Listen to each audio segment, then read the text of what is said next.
बिस्मिल्लाहिर्रहमानिर्रहीम। सो अब हम पढ़ने लगे हैं hepatocellular carcinoma. Very important topic, बहुत ज़्यादा आता है पेपर में। अच्छा, इसमें पेशेंट प्रेजेंट करता है कि इल डिफाइंड एब्डोमिनल पेन है उसे, फटीग, फीवर, मलेज, ठीक है। वैसे ही उसके साथ आपके जो LFTs होते हैं वो डिस्टर्ब्ड होते हैं, ठीक है। उसके अलावा अपने ये तो हो गया क्लिनिकल सिनेरियो। हेपेटोसेलुलर कार्सिनोमा क्या है? हेपेटोसाइट्स का मैलिग्नेंट ट्यूमर है, ठीक है। इसमें जो ट्यूमर मार्कर आपने MCQs के लिए याद रखना है, दैट इज़ अल्फ़ा फीटोप्रोटीन, ठीक है। Alpha fetoprotein is tumour marker of hepatocellular carcinoma, ये आपको याद रखना है। अच्छा, मेल्स की अफेक्ट होने के चांसेस ज़्यादा होते हैं, ठीक है। अब रिस्क फैक्टर्स पे आते हैं। This is very important SCQ again. Risk factor में आपके पास मेजर रिस्क फैक्टर्स क्या हैं? वही हेपेटाइटिस B, C, इनका infection, alcoholic cirrhosis, aflatoxin, non alcoholic steatohepatitis, ये सारी डिजीज़ हम देख के आए हैं और सब में हमने कहा था कि हेपेटोसेलुलर कार्सिनोमा होने के चांसेस ज़्यादा होते हैं क्योंकि लिवर सिरोसिस डेवलप होती है and that may lead to hepatic cell carcinoma. उसके अलावा रिस्क फैक्टर जो माइनर हैं वो मैंने आपको बता दिए। हमने विल्सन डिजीज़ पढ़ी थी, ठीक है। हमने इसी तरह वो पढ़ी थी, हीमोक्रोमेटोसिस पढ़ी थी, ठीक है। ये देखें, ये दोनों मेन मतलब माइनर रिस्क फैक्टर्स हैं, बट दे आर, क्योंकि इनके अंदर भी सिरोसिस हो सकती है। इसी तरह और भी मेटाबॉलिक डिसऑर्डर्स हैं जैसे ग्लाइकोजन स्टोरेज डिजीज़ हैं, oral contraceptive, cigarette smoking are somehow related to the hepatocellular carcinoma, आपको याद रखना है। अब आ जाते हैं पैथोजेनेसिस के ऊपर।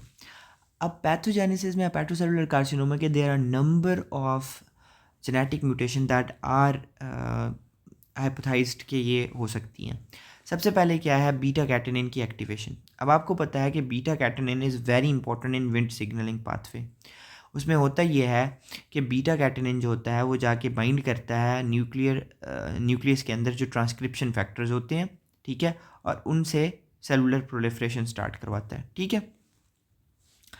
अब ऐसी कोई भी genetic mutation that will cause lead to increase activation of beta catenin. Normally क्या होता है, रेस्टिंग स्टेज में बीटा कैटेनिन को APC, ठीक है, उसने बाइंड करके रखा होता है अपने साथ डिस्ट्रक्शन कॉम्प्लेक्स बना के, और उसने इसको एक्टिवेट नहीं होने देना होता, ठीक है। बीटा कैटेनिन को एक्टिवेट नहीं होने देता होता रेस्टिंग स्टेज में।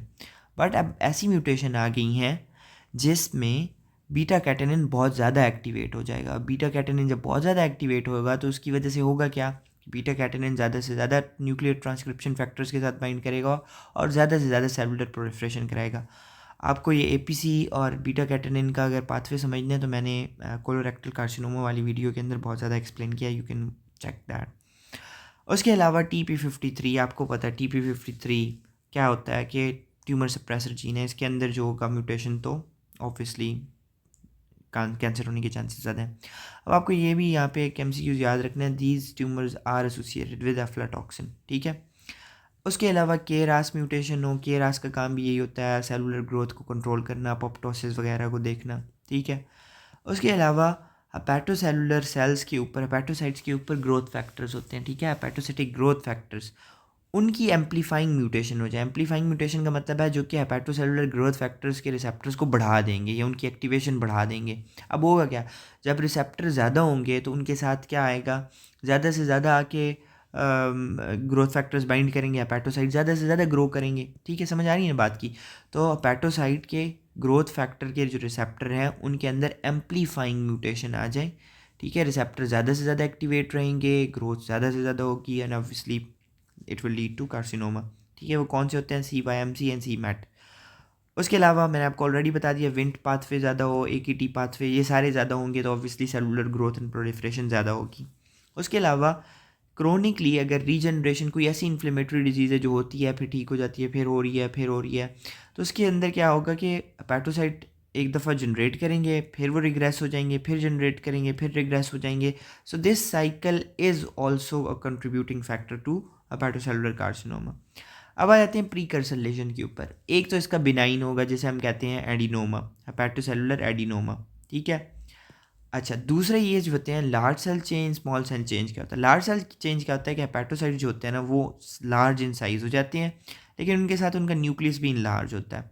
तो इसमें हम कहते ये हैं कि सेल बेशक इन लार्ज है but the cytoplasm to nucleus ratio, nucleus to cytoplasm ratio is maintained, ठीक है, ओके। दूसरा होता है स्मॉल सेल चेंज, उसमें सेल स्मॉल होता है बट उसका जो हाइपरक्रोमैटिक न्यूक्लियाई होता है वो सेल के साइज़ के या रेशो के लिहाज से बहुत बड़ा होता है, ठीक है। तो cytoplasm to nucleus ratio is disturb. फिर होता है low grade dysplastic nodules and high grade dysplastic nodules. Basically nodules बने होते हैं। हाई ग्रेड डिस्प्लास्टिक नोड्यूल में चांसेस होते हैं कि उसमें स्मॉल सेल वाले चेंज हैं, मतलब उनके अंदर जो सेल्स होंगे वो क्या होंगे, उनकी cytoplasmic to nuclear ratio disturb होगी, सेलुलर एटीपिया होगा, मतलब प्लियोमॉर्फिज्म होगी, तो चांसेस होते हैं। उसके अलावा लो ग्रेड डिस्प्लास्टिक नोड्यूल्स के अंदर लार्ज सेल चेंज होते हैं। बेसिकली उसके अंदर न्यूक्लियर एटीपिया प्लियोमॉर्फिज्म इतना ज़्यादा नहीं होता, but they are also prone to developing hepatocellular carcinoma. ये हो गया। अब आ जाते हैं मॉर्फोलॉजी के ऊपर। मॉर्फोलॉजी इसकी बहुत आसान है, ठीक है। अब इसकी अगर आप ग्रॉस पैटर्न देखें तो 3 तरह से हो सकती है, ठीक है। या तो ये एक्सपेंडिंग टाइप का हो सकता है। एक्सपेंडिंग टाइप में होता यह है कि आप एक बड़ा सा येलोइश ग्रे कलर का मैस देखते हैं, ठीक है, वो नज़र आ रहा होता है आपको इसके ऊपर, लिवर की सरफेस के ऊपर। ओकेजनली इसके साथ हैमरेज, ये दरमियान में देखें आपको थोड़ा रेड कलर नज़र आ रहा है, हैमरेज एंड नेक्रोसिस, जो कि हम जनरल किसी पिटी बातें लिखते होते हैं ऑब्वियसली, बट आपने लिखने वक्त है हिस्टोपैथोलॉजी पे जब आप देखेंगे तो आपको ग्रॉसली इसी तरह नज़र आएगा, ठीक है, कि एक लार्ज सा येलोइश ब्राउन कलर का मैस नज़र आएगा आपको। This is called as expanding type. Then there is multifocal type. Multifocal type में क्या होता है कि देयर आर डिफरेंट पैचेस, इसी तरह आपको नज़र आ रहे होंगे, मल्टीफोकल होंगे। मल्टीफोकल का मतलब ये है ना, डिफरेंट डिफरेंट फोकाए हैं इसके, ठीक है, ये आपको नज़र आ गए हैं। फिर है इन्फिल्ट्रेटिंग टाइप। अब इन्फिल्ट्रेटिंग टाइप के अंदर क्या होता है, ये इन्फिल्ट्रेट कर रहा होता है इनटू द पैरेन्काइमा, बहुत ज़्यादा ये डिफ्यूजली नज़र आ रहा है आपको, पूरे पूरे लिवर के ऊपर ये नज़र आ रहा है, ठीक है, but it is very rare. अब आ जाते हैं माइक्रोस्कोपी के अंदर, ठीक है। माइक्रोस्कोपी इसकी काफ़ी आसान है। अच्छा, अब जैसे नॉर्मल हम सारे बाकी कैंसर में मॉर्फोलॉजीज पढ़ते हैं, वैसे ही हम यहाँ पे भी देखेंगे। अच्छा, ये जो होता है ये वेल डिफ्रेंशिएटेड, पोरली डिफ्रेंशिएटेड हो सकता है, ठीक है, एक बात। दूसरा ये है कि हमने 2 चीज़ें देखनी होती हैं मॉर्फोलॉजी लिखते हुए। एक ये कि ग्रोथ पैटर्न किस तरह का है, ठीक है, और दूसरा कि इंडिविजुअल सेल्स जो हैं वो किस तरह के नज़र आ रहे हैं, ठीक है। तो हम यही 2 चीज़ें देखेंगे। अब यहाँ पर आप देखिए, नॉर्मल को पहले दिमाग में रखिए। नॉर्मली हमारे पास क्या होता है कि इस तरह हेपेटिक प्लेट्स बनी होती हैं एक एक सेल की, ऐसा ही है, जो सेंट्रल वेन के साथ आके इस तरह ये लोब्यूलर पैटर्न होता है, ऐसा ही होता है ना। अब यहाँ पे आप देखिए आपको क्या डिफरेंस नज़र आ रहा है। देखिए कि 3-3, 4-4 सेल्स की एक साथ ये बनी हुई है, जिनके दरमियान कोई सेपरेशन नहीं है। बाकियों को सेपरेट कर रही हुई है, ऑब्वियसली आपस में सेपरेटेड है, लेकिन ये एक ट्रेबेक्यूली बनी हुई है, ये एक बनी हुई है, ये एक बनी हुई है।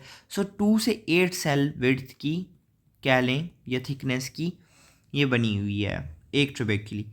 अब इससे डिनोट क्या होता है, इससे डिनोट ये होता है कि सेल्स बहुत ज़्यादा हैं, ठीक है, सेलुलर प्रोलिफरेशन बहुत ज़्यादा है, जो कि कैंसर का क्या होता है, हॉलमार्क होता है ना। सो नॉर्मल आर्किटेक्ट डिप्रेस हो गया है, ख़त्म हो गया हुआ है, और अब क्या बन रहे हैं, ट्रेबेक्युलर पैटर्न इस तरह का होता है। उसके अलावा दूसरा पैटर्न हो सकता है कि हेपेटोसाइट्स जो है ना वो इस तरह क्या हों, अरेंज हों ग्लैंडुलर पैटर्न में। ग्लैंडुलर पैटर्न क्या होता है, ग्लैंड क्या होता है, ग्लैंड इसी तरह हमें नज़र आते हैं ना, दरमियान में हमें इस तरह स्पेस नज़र आती है और उसके आसपास इस तरह सेल्स इकट्ठे हुए होते हैं। तो सेम इसी तरह सूडो ग्लैंडुलर पैटर्न होता है, ग्लैंड की तरह सेल्स इस तरह अरेंज हुए होते हैं, जो कि नॉर्मल नहीं है ऑब्वियसली, और दरमियान में कोई सिस्टिक स्पेस होगी, ठीक है। So this is pseudo glandular pattern. फिर एक और पैटर्न में अरेंज हो सकते हैं, that could be compact pattern. Compact pattern क्या होगा, इस तरह सारे सेल्स होंगे ना एक अजीब सा गुच्छा बना के इकट्ठे पड़े होंगे, ठीक है, दिस इज़ कॉम्पैक्ट पैटर्न, और इनको कोई साइनोसाइड सेपरेट नहीं कर रही होंगी, ओके। चौथा हो सकता है कि जिसमें डेंस फाइब्रस स्ट्रोमा हो सकता है, ठीक है, बहुत ज़्यादा सिरोटिक पैटर्न हो सकता है जिसमें बहुत ज़्यादा स्ट्रोमा होगा, सेल्स होंगे ही बहुत कम, ठीक है। तो ये सारे पैटर्न्स हैं। अब आ जाते हैं इंडिविजुअल सेल्स के ऊपर। दो ही बातें कही ना मैंने, कहा कि एक पैटर्न देखते हैं हम, दूसरा हम देखते हैं कि इंडिविजुअल सेल्स किस तरह। तो आपको कैंसर में पता है हम क्या लिखते हैं, कैंसर सेल्स क्या होते हैं, प्लियोमॉर्फिक होते हैं, सेलुलर एटीपिया होता है, साइटोप्लाज्म टू न्यूक्लियर रेशियो उसकी डिस्टर्ब होती है। बाज़ सेल्स जो हो सकते हैं वो जाइंट हो सकते हैं, बाजार से जाइंट सेल्स हो सकते हैं, ठीक है। अब यहाँ पे आप सारे देखें, ये देखें, ये आपको मल्टी न्यूक्लिएटेड सेल नज़र आ रहा है, ठीक है। अब यहाँ पे आप देखें सेल्स सारे डिफरेंट इसमें नज़र आ रहे हैं। ये देखें ट्यूमर सेल्स, इसके अंदर माइटोटिक फिगर अपीयर हो रहे हैं, ठीक है। किसी का साइटोप्लाज्म टू न्यूक्लियर रेशियो जो है सबका डिस्टर्ब है। यहाँ पे देखें हमको न्यूक्लियस नहीं मिल रहा हुआ, यहाँ पे न्यूक्लियस और तरह का है, यहाँ पे और तरह का है, ठीक है। सो दिस इज़ प्लियोमॉर्फिज्म, ठीक है। तो ये सारी चीज़ें आपको मिलती हैं। बाज़ दफ़ा presence of bile within the dilated canaliculi, ये आपको याद रखना है, एमसीक्यूज़ में पूछा जाता है, बाकी सारी चीज़ें बता के ही पूछा जाता है, बट पूछा जाता है, ठीक है। तो आपको पता होना चाहिए। अच्छा, और मैंने आपको इसका बता दिया था, अल्फ़ा फीटोप्रोटीन जो होता है इसका ट्यूमर मार्कर होता है। होपफुली आपको ये पता चल गया होगा। अच्छा, इसके जो क्लिनिकल फीचर्स हैं वो क्या है? Patient presents with ill defined upper abdominal pain, malaise, fatigue, weight loss के साथ आएगा, ठीक है। और बाज़ दफ़ा पैरान्यूप्लास्टिक सिंड्रोम की वजह से उसके अंदर सिम्टम्स आ रहे होंगे कि उसका पीटीएच रेज्ड होगा, इंसुलिन लाइक फैक्टर, हाइपोग्लाइसीमिया हो गया, पेशेंट को हाइपरकैल्सीमिया हुआ, ये सारे पैरान्यूप्लास्टिक सिंड्रोम है, but very rare. Causes of death in hepatocellular carcinoma क्या होंगी? आपको पता है कि लिवर के अंदर सिरोसिस हो रही है, पीछे क्या होगा? Portal hypertension. पोर्टल हाइपरटेंशन होती है तो आपको पता है ईसोफेजियल वेरिसेस बनते हैं, कैपेट मेडूसी बनते हैं, हेमराइड्स होते हैं, तो उनके अंदर से ब्लीडिंग हो सकती है, ठीक है। उसके अलावा इसाइटीज़ बहुत कॉमन हो सकती है। तो होगा क्या कि जीआईटी के अंदर बहुत ज़्यादा वेन्स डायलेटेड हो गई, क्योंकि पोर्टल वेन वहीं से सारा ब्लड ला रही है ना, तो पीछे सारा, क्योंकि ब्लड आगे लिवर के अंदर तो जा नहीं रहा, तो वो सारा पीछे डायलेट होगा।